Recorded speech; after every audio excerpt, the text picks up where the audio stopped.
What is up, everybody? Welcome back to racingdudes.com. Welcome back to another one of our Kentucky Derby updates. All right, let's get to it. No races to cover from last week. No races coming up, obviously, for this week. The last week before the Derby, as we sit here less than 2 weeks away. I'm going to put the list up on the screen. This is the current point standings as of right now. Who's in, who's out, basically, is what this is. And we'll kind of give you the update on what's going on, what could happen, and who may get in the race, who's right now on the bubble, on the outside looking in. So obviously, as we go down here, commandment further ado, Renegades, So Happy, Full Effort. Those are your top five. They're all in, working, and doing just fine. The Puma at 6, Silent Tactic, Emerging Market, Albus, Potente, Pavlovian, Right to Party, Incredible, Golden Tempo. All of those horses in, pointing towards the race. No real news on them other than, they are working steadily heading up into the race. Then this is where it gets interesting.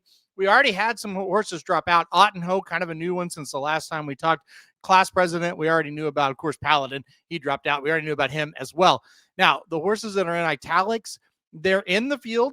They're in the race as of right now, or at least pointing towards the race as of right now, but it is questionable. It has not been a final decision. So let's go over stark contrast first. Michael McCarthy, the trainer of this horse, has kind of said, I don't really think that's something we need to be doing. Going about the Kentucky Derby, he kind of thinks, the race that he can win on the first Saturday in May is actually the American Turf, which is a race on the undercard on the turf, as the name implies. So, look, I think it's going to be a decision for the owners. Do the owners want to run in the Derby? Because, boy, it's hard to pass it up if you've qualified. Or will Michael McCarthy kind of win out, so to speak, and maybe they don't run? So that's the debate there. Also, Iron Honor, also in italics here. He was not good in the Wood. We do know that. It just wasn't a good effort whatsoever. So is he going to run? Is he not? As of this time, he's still listed as questionable. I really don't think he's running, guys, but I can't say that for sure. And you'd never, ever want to say something for sure this time of year because, man, if you're in the Derby, it's hard to say no to it. So Iron Honor in stark contrast, sitting on the outside looking in. Now that Ottenho is officially out, we do know Chief Wallaby is the 17th horse on the list now.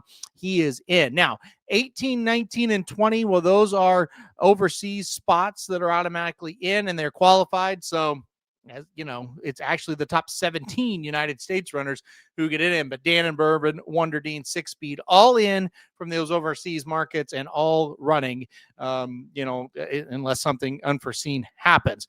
So, stark contrast, Iron Honor. If they were to fall out, or not fall out, but decide not to run, Chip Honcho sits at 21. He would move up to 17. He would skip over 18, 19, and 20 there. So Chip Honcho, the first one out right now of the Kentucky Derby.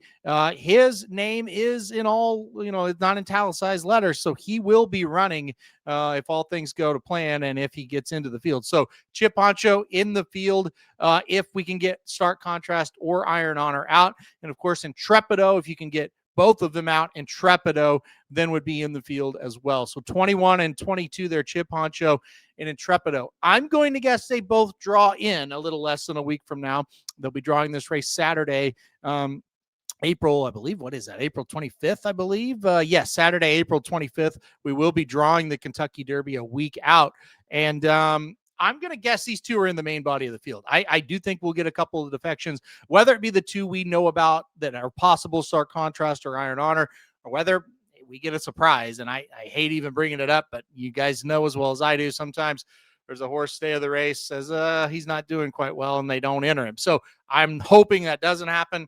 Realistically, I think it could. So I'm expecting Chip Honcho and Intrepid will be in the main part of the field. Let's go down here. We just heard over the weekend that Nearly will not be running. We know Bravaro also off the list as well, two new ones. Let's go down here, but believe it or not, there's four other horses that are, quote unquote, pointing for the race if they get in. Litmus Test is the first one. So Litmus Test, Great White, Napoleon Solo, and Ocelli all pointing, quote unquote, pointing for the race. It was kind of funny. The comment on Ocelli was, well, if we don't get in the Derby, we'll just go to a maiden on the card because he is still a maiden, believe it or not, but he could qualify. These are the horses I think that'll ultimately be on the also eligible list. I think 21, 22, and 23 will be Litmus Test, Great White, Napoleon Solo. That is my guess. You can have 3 also eligibles. And of course, we know Rich Strike drew in from the also eligible list week of the race and was able to get it done. So just because they're on the outside looking in on the also eligibles doesn't mean they're going to get in. They're not going to get in, I should say. So that's kind of my prediction. Now, yet again, I'm just guessing like everybody else. We don't know. We should get official word towards the end of the week. But as of right now, that's my guess. So that those are going to be the ones on the outside looking in. So we will see what happens with that. But wanted to give you an update there. All right, let's get to the top 10s because that's going to be the main part of the show today. John White has sent in a new top 10 and he has commentary for every horse. And since this is it as far as the Kentucky Derby specific update videos go, because next week we'll be doing picks videos, right? And there will be no speculation. Here it is. After all this time, here's the picks. So let's get to the top 10. We're going to do John's first. Like I said, these are John White's words, are not mine. I'm going to go through and I'll put up every horse he has ranked and then give you kind of his comment on each horse. So I'm going to go backwards. I'm going to put number 10 up on the screen now. And number 10 is Full Effort. And John says, I consider Full Effort to be a very dangerous horse, long shot, if it turns out that he is comfortable racing on the dirt. So that's a big question mark, but John thinks this is a long shot possibility if he can handle the dirt. So he's got Full Effort at number 10. John has So Happy at number 9. John says, my feeling is Big Money Mike Smith is a big plus for the Santa Anita Derby winner. So a lot of the Twitter handicappers out there and the Twitter trainers out there like to dog on Mike Smith. John White thinks it's actually a positive that Mike Smith is aboard. Number 8 is Pavlovian, and John says it looks like the pace might be moderate, and that probably would help Pavlovian. Number 7 on John White's list is Chief Wallaby, and this is where John gets a little more in depth, and I appreciate that as well, as I'm trying to decide what to do with Chief Wallaby. John's words on Chief Wallaby. I do like Chief Wallaby from a pure talent standpoint, but I don't like it if Chief Wallaby adds blinkers. The record of horses adding or removing blinkers in either of their final start before the Kentucky Derby or in the Derby itself is poor. News alert, Chief Wallaby worked in blinkers this morning. More on that in a bit when I go over mine. But he is, I would imagine, going to wear blinkers in the Kentucky Derby. So there's John's comments there on Chief Wallaby. John has Commandment at number 6, and John says this about Commandment. I can't help but feel it's kind of strange that even though Commandment is obviously a very good colt, his jockey continually jumps ship. And I agree with that. That is the number one kind of concern there with Commandment. John ranks the Puma number 5. And in John White's words, here's what he had to say about the Puma. I have the Puma ranked higher than Commandment, mainly because, in my eyes, the only reason the Puma didn't win the Florida Derby was he was a victim of an extremely unlucky head bob. All right, we'll keep going. John White's rankings here. The number 4 is Renegade. And John with Renegade says, I am especially impressed by Renegade's powerful late kick, and a win by him certainly would not be a surprise. To number 3 on John's list, he will rank Further Ado. And in John's words, he says, I think Further Ado's sharp workout Friday at Churchill Downs suggests he still has lots of gas in the tank after his huge Breeders' Cup performance. I'll comment on that one a little bit more as well when I go over my top 10. Let's go to John's number 2 horse right now. It is Emerging Market. He says, John's words here, I regard Emerging Market as a major player despite his inexperience. His Louisiana Derby victory with only 1 race under his belt impressed the heck out of me. And then finally, number 1 on John's list will once again be the Japanese shipper Dannon Bourbon. Here's what John White has to say about Dannon Bourbon. He says, the way I see it, Dannon Bourbon gives Japan a good chance to win the Roses this year because I think he's an exceptional Kentucky-bred colt who leaves the gate quickly and might get a beautiful trip. All right, that is John White's top 10 horses there with commentary for each horse this week. All right, let's get to my top 10 now. I'll add a little bit to what John said and kind of give my own thoughts as well. Number 10 for me is Incredible. Horse continues to slowly grow on me. Obviously ranked number 10. I'm not sure that he'll be on my Kentucky Derby tickets, but we'll see what happens with the draw. I think the draw is always super important this year, maybe even more than ever. But I do like Incredible enough to rank him in the top 10. Also has those wins there at Churchill Downs. Number 9 for me, So Happy, and this is the horse I am the most on the fence with what exactly to do with him, whether it be throw him out, whether it be use him underneath, or maybe put him on some multi-race tickets. I've got him at number 9 right now.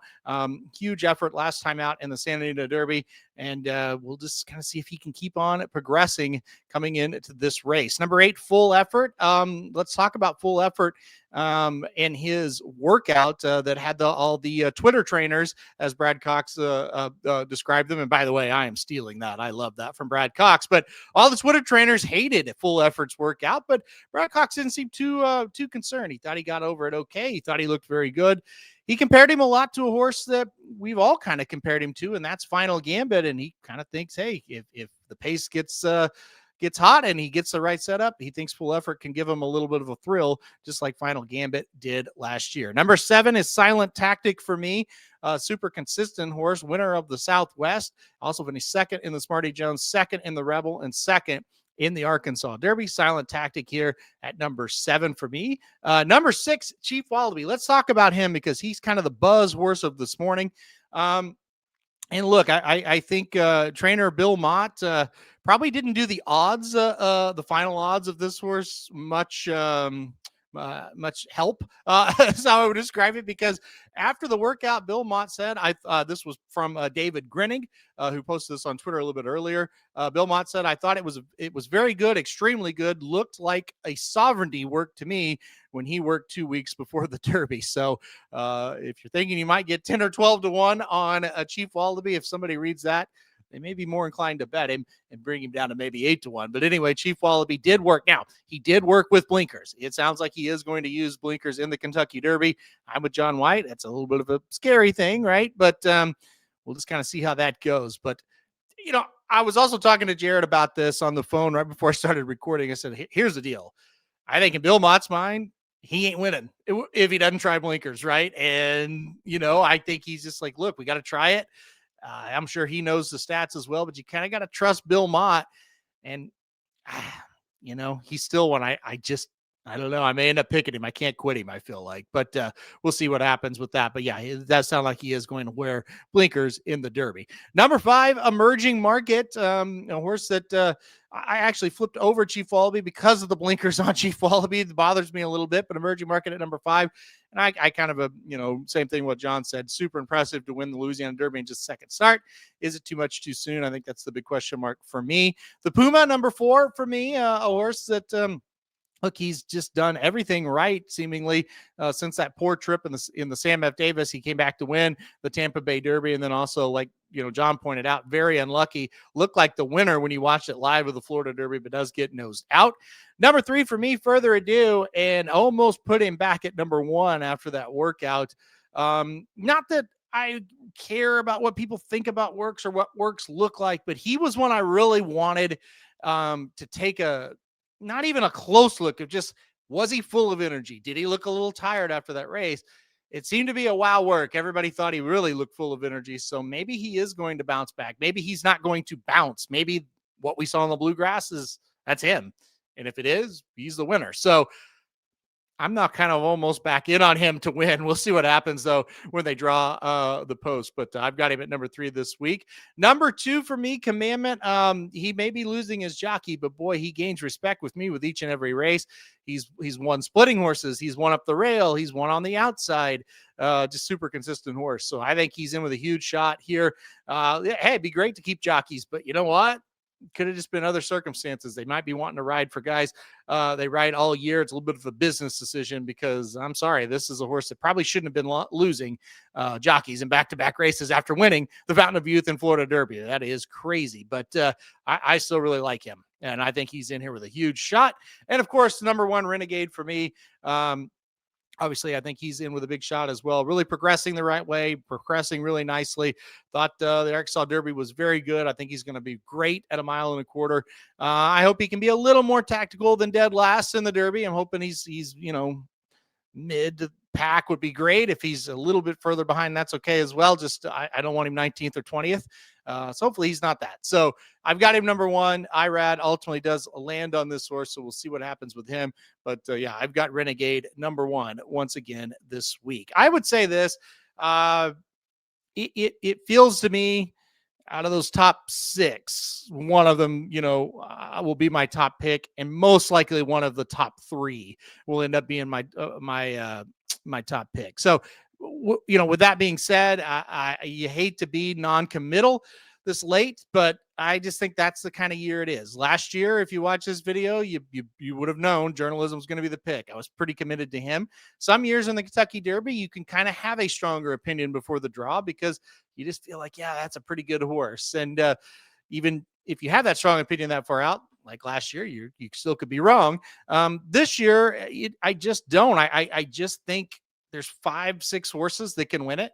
There's 3, my top 3 that I think are really strong contenders. And I just think where they break and how the race ultimately plays out, who gets in the race, what the pace is going to be like, will probably ultimately make my decision on that. So, we'll see what happens. I think it makes for a very exciting next week because you truly go into the draw with a lot of question marks, and that's what makes that draw a lot of fun as well. All right, guys. Well, we started this video every week right after the Breeders' Cup. This will be the last one because next week, not the last video, but the next video, or the last video like this, because next week we'll be talking about our picks for the race and not workouts and top 10s and everything like that. That all goes away.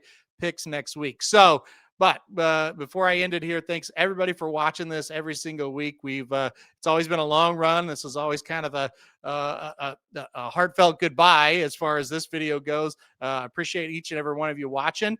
We'll be back next week with full coverage of all the picks and everything that goes with it. And also the Kentucky Oaks picks as well will be up on the website. We'll talk about the pace and stuff like that.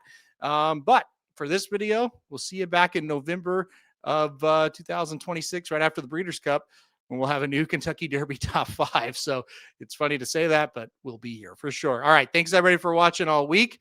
Hit that like button if you like the video. Hit subscribe if you really like it. Want to get alerting time we do videos like this. Most importantly, once again, thanks everybody for watching all year long, and stay tuned to the channel for more Kentucky Derby coverage.